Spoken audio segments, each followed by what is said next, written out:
Hey, what's up, rock stars? It's Rox. Welcome back to the channel. Okay, let's talk about the Chauvin trial. Let's talk about the attack on the Capitol. We can talk a little bit about Matt Gaetz, the voting shit that's happening out here in Georgia, and we can wrap it up with a little bit of a Rona check-in. Let's talk about it. All right, you guys. It is hot as fuck in this car. The Chauvin trial. I had no idea that it was going to go on this long. Just like I told you guys last week, I wasn't watching it last week, haven't been watching it this week, just have been strictly sticking to the updates on the news, and trust me, that is enough. When I look at the updates on this trial, I keep telling myself there is no way that they can not throw the book at Chauvin. I mean, you got police chiefs and you got specialists and professionals flown in from California and from all over the United States that's saying that, you know, Derek Chauvin used tactics that was unnecessary, that was downright wrong, that there was no reason for him to use deadly force.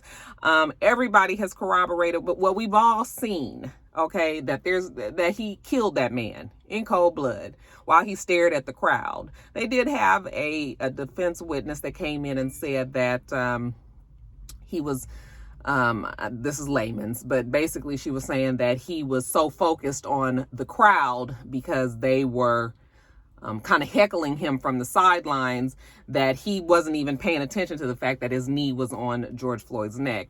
I don't know how you can support that view because, first of all, the crowd is not heckling him. They are concerned, like the man said, they were growing in concern for his life. And they're continuously saying to him, get off of his neck. He can't breathe. You're killing him. Okay. So I don't know why that wouldn't fall, even if he did zone out. Okay. It seems like the fact that these people are saying over and over again that you're killing him, get off of his neck, he can't breathe, that would have been enough to trigger him to get back to like, oh shit, like I've been down there for how long? But no, that's not what happened because he was not trying to do that. He purposely, like they said, put his hands in his pocket, shifted his weight, made sure his knees stayed on his neck, and stared at the crowd while he snuffed that man's life out. So, and like I said, everybody that's pretty much gotten up there, at least the people on the clips that I've seen, they all have. Now, of course, this is the defense witnesses. I'm sorry, prosecution witnesses that they're talking to. So, of course, they would be going more for Derek Chauvin, George Floyd's side than Derek Chauvin's side. But I mean, it's just, I don't know how we can even still be talking about this. That motherfucker should have been in jail, needs to stay in jail, never get out of jail. I don't know what the terms are, you know, what's the limits of the jail time that he can get. But like I said last time, he needs the full maximum of whatever this second and third degree charge should be. He murdered that man. So I didn't think it was going to go on this long. It's still going on. They said that they think it'll last through the end of this week. And I guess they'll turn it over to the defense, and we'll see if they decide to put some witnesses up there or if they'll just go with whatever it is. But prosecution has been up there for a good 2 weeks with this case. I truly didn't think it was going to take that long. I know that they got to be ready for it to be over. I'm sure the jury has had enough. I'm sure that it is emotionally taxing. I'm sure that it just takes a lot out of everybody. So they should be wrapping it up soon, and then we'll hear what the verdict is. It's gonna be some shit burning down, and that ain't no threat. I know for a fact it's gonna be some shit. We'll see, you guys. But yeah, have you guys been watching the trial? What do you guys think? All right, you guys, so the attack on the Capitol. It seems that 18-year veteran William F. Evans, he was a veteran, had been with the Capitol Police for 18 years, like I said, and he was killed along with another officer. Well, that officer was not killed. He actually was severely injured, as 25-year-old Noah Green of Indiana drove his vehicle into them, smashed them into a barricade that was at the entrance to the Capitol. I believe it was a checkpoint. I think it was the driveway where the senators actually come into the Capitol. They had a barricade there, and he drove into the barricade, smashed and killed William F. Evans, and severely injured the other officer who was expected to survive. Evans was killed at the scene. Immediately he died, upon impact. They said afterwards Green got out of the car. He was wielding what looks like a steak knife or some kind of knife that you would have in your kitchen drawer, sharp, but and charged the other officers that were there, and they took him down, of course, and they killed him. It was obvious that he wanted to get killed. I mean, I'm sure this is a suicide by police, because first of all, you black, you rammed and killed this police officer, in such a grand fashion. And then you jump out the car with a knife knowing that they're going to shoot you. I mean, what can a knife do? It's not going to do anything. Cannot beat a bullet. So I'm sure that he wanted to die. And they have said that Noah was having problems in his life, that he had been posting on Facebook how difficult his life has been, how much he's been struggling, that he was recently laid off. He worked in finance. He had his degree in finance. He was a college graduate. They did point out that he was a follower of, I'm not sure if he was a Nation of Islam member or if he just was sympathetic to their views, but definitely was a supporter of Louis Farrakhan. They were gonna put that out there. Although they are saying that he's not a terrorist, okay?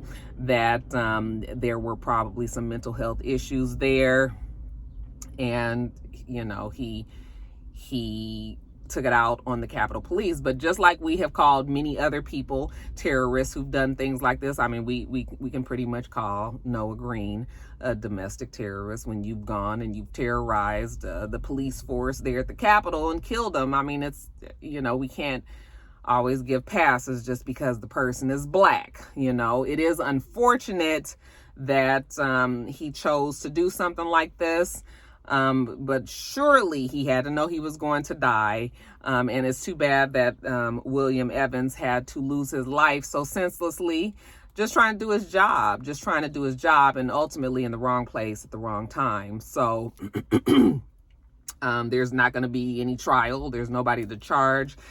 Green is dead, and it's just a sad situation there. But you just can't go ramming people at the Capitol. They had just recently removed, I guess they had barbed wire at the top of some fence that was surrounding the Capitol after the January 6th insurrection. They had just removed that because the Republicans were starting to complain that it was overkill. They said it was too much, it was not necessary, that it was just, trying to make it seem like, they were in constant danger. And so they had just removed that barbed wire, and they were just starting to loosen up some of the security around the Capitol, and then this happened. So now they're just trying to figure out what they can do, because it's clear that the Capitol has, it has its weak points. And, if it was easy for him to be able to drive up and do this, then they're going to have to change up how open the Capitol is. Now, it's a public government office, and those offices usually, I mean, when you go into a government building, usually it's 8:30 to 5, them doors got to be open. Okay, that it's open to the public. The people should be able to come in there and do all of this. But now it might be that they have to take some precaution and protect our government, because this is like our main government. We can't afford to be having people coming in there and blowing up shit and killing people and all that, because it trickles down, and each state will be affected by that, and we don't want that either. So they've got to protect the Capitol better. Rest in peace to William F. Evans, who, like I said, was just doing his job, didn't deserve it. And prayers up for everybody involved. I mean, it's a sad time, y'all. It's bad times. All right, you guys. So let's follow up on old Matt Gaetz. So remember last week I told you guys that they were saying that Matt Gaetz had been involved with a 17-year-old girl, and that he was taking her around on the private jet for work business, providing for her, taking care of her, making sure that she was housed wherever they went, that he was paying money for her to eat, and what some will say was paying her to fuck on her too. Okay, now this was a couple of years ago, and evidently Barr, the Attorney General, had opened up an investigation last year on Matt Gaetz. and the Department of Justice was investigating him along with his friend. Remember, I told you about the other friend who I believe is in jail for dealing with underage girls, fucking girls, underage, sex trafficking, like that whole same thing. So they had their good eye on Matt Gaetz too. And they've been investigating him. Now, he's a close ally of YSAP and was a supporter of YSAP. And now they have pulled out old video of him talking about how YSAP needed to do a blanket excusing. He needed to blanket pardon all of his allies, all of the people who had, who had pushed his agenda or had pushed him, period, that he needed to excuse all them when he was doing his pardons, that he needed to pardon everybody blanket, even before they were charged, so that it would be there. Okay. Now, of course, you talking about that, you one of his close allies. So now should we be wondering what you did? Now, back then when he said it, he kind of made it seem like he was talking about everybody else. But now we realize that he probably was talking about his fucking self as well. Okay. And we know that YSAP did not do that. He did not pardon any of his allies like that, and the people that he did pardon were some random folks that, weren't at the forefront and was pushing, like I said, YSAP's agenda. So you molded, okay, because now you are under investigation and the heat is getting heavier and heavier, even though he keeps on saying that he's innocent, that he didn't do anything, that, he's blah, blah, blah, blah. They trying to come after him, that the accusations are getting more and more hilarious and more just unbelievable. And, so righteous, indignant, and white man, how they can be. So he's trying to make it seem like he hasn't done anything. Again, innocent until proven guilty, right? So, he'll have his chance to prove himself that he isn't. But where old girl that he was supposed to be fucking on, she's probably about 19 or 20 now. Where's she at? Can we talk to her? I'm sure she has a story to tell. But maybe he's paid her, because she's been awfully quiet and she's not a minor anymore, so she can very easily speak out. Okay, so we ain't been able to hear what the woman had to say. But yeah. Man said, listen, just clear us all so we ain't got to be getting in trouble for the shit that we've done for you, YSAP. And Trump, of course, didn't care about them people. He got what he got. He got what he got out of them, and he got on. All right, you guys, next story up. So the voter laws out here in Georgia, it has been quite interesting to see how YSAG, Brian Kemp, has handled this whole thing. I finally realized that this has been Brian Kemp's way of trying to gain the favor of the Republicans again, who were very upset with him for not supporting YSAP and his voter antics. YSAP wanted Brian Kemp to interrupt the voting process here and say that it was all this widespread fraud. And I guess he was trying to get him to either rehold the vote or throw out the vote. I don't really know what he was trying to do. Remember, he was trying to find 11,000 and something ballots. Well, because Brian Kemp didn't do that, YSAP kind of quickly threw him to the dogs and was just like, fuck you, I ain't got time for you, you weak, you a pussy, basically, and has made Brian Kemp's life miserable ever since. And you guys could see it all over Brian Kemp's face because, he loved him some YSAP. Oh, he loved him some YSAP. And then he disappointed his YSAP, and then YSAP didn't want to be his friend no more. And he just, every time you saw him, he looked like he wanted to cry. Okay. But he had to do what the law held up. He could not just go because YSAP was putting the pressure on him. Even though he didn't want to do it, he had to do what he had to do. Now, of course, the Republicans were pissed at him for doing that. And they feel like that's the reason why Georgia flipped, because they feel like it was all this voting cheating here and the Democrats did this, that, and the other.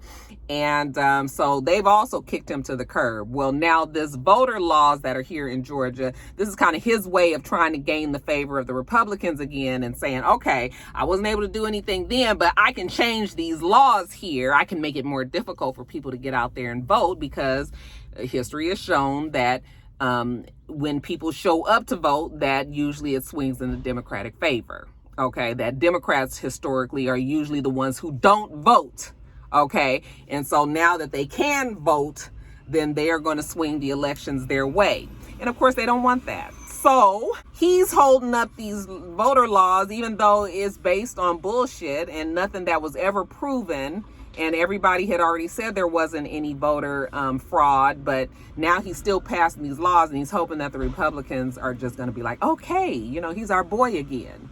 All right. And he's trying to be real strong, you know, about it. You know, he's talking about all of the things that's happening as a fallout of him signing these laws, you know, and the cancel culture, because we had the Major League Baseball, their All-Star game was going to be here at Truist Park, and now they pulled out because they were just like, fuck it, we ain't got time to be dealing with y'all and y'all political problems there. You know, everything becomes political. So they pulled out. And so now SAG is saying how, you know, they were part of cancel culture, and that they were, you know, basically succumbing to the people, and that they, you know, wasn't trying to be strong and stay up, and he's just trying to do a lot. But there's been a lot of companies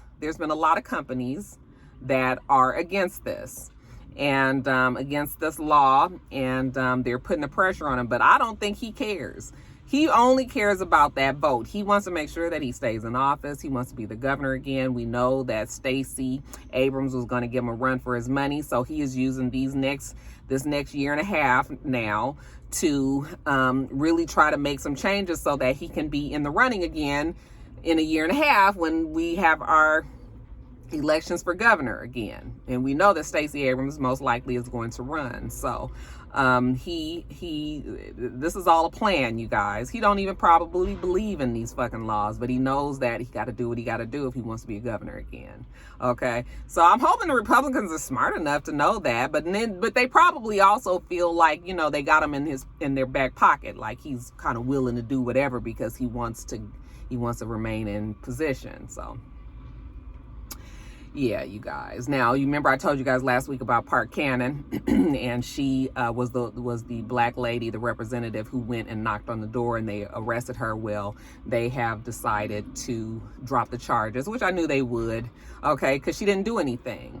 And it didn't look good for them to do what they did and then say, you know, lie and say she was kicking down the doors and all of this, like she wasn't doing all that. So they dropped the charges. The DA said that they would not pursue charging her, so they pretty much dropped the charges and she's okay. But now she's seeking legal advice, and she might be suing. So we'll see what comes out of that. I've seen her on many, you know, now she's all over the news talking about that experience. And then you have other people that are against these voter laws. There's one county, or there's been a few counties that actually said they are not going to enforce parts of these new laws that they put in place. You know, the one about not giving water and food. One of the chiefs was like, we are not about to be going and arresting people for simply providing water and food to people that are in line. Okay, that is not the police's job. The police is there to protect and to serve society, okay, when there's something criminal going on, when the people are in danger. And now you want us to be going, and a person might be a peaceful, elderly person. Now you want us to go and be putting handcuffs and possibly, you know, turning the situation, aggravating or elevating the situation when it didn't need to be. Like, no, we're not doing that. Okay, so we are not arresting these people. And so there's been a lot of, I've seen on the news, a few counties that are saying that they are not going to do that. And I think many of them will be that way, even if they don't make the announcement. You know, it's just an unnecessary thing and just petty.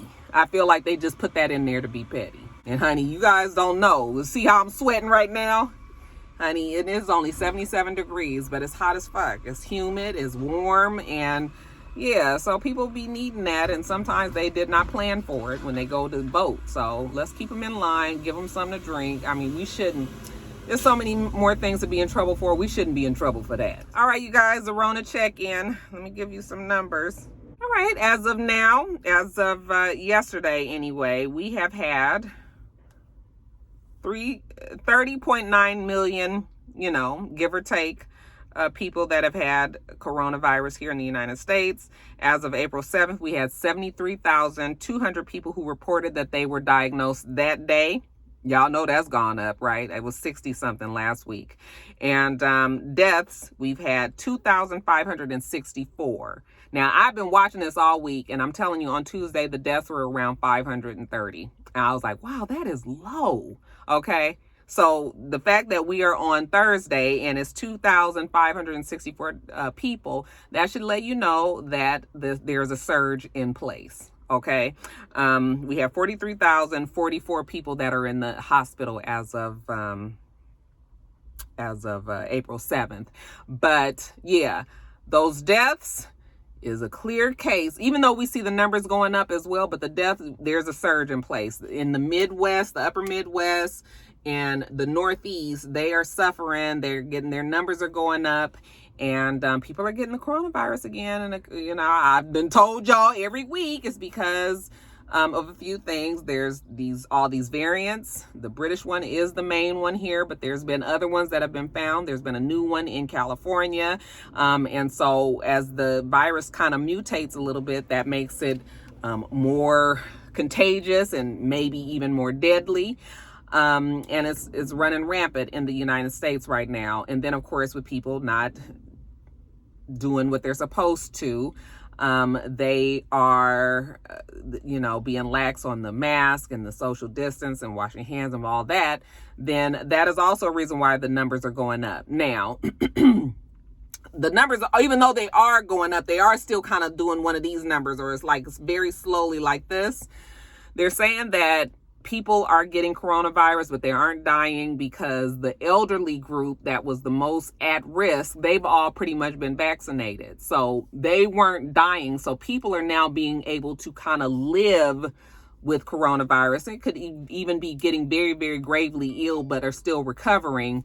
And that is why sometimes the numbers are lower when it comes to deaths, but the you know, the infection rate they've gotten infected. We still at a crossroads, and, you know, we just kind of have to sit back and wait and see. It depends on who you're watching. Some people are alarmed and worried that the whole country is about to hit this surge, and then others say that it might just be specific to a certain area. So we'll see how that goes. But coronavirus is still alive and well. They said 33% of Americans have had at least one dose of the vaccine, and that I think 19% are fully vaccinated. So slowly going up.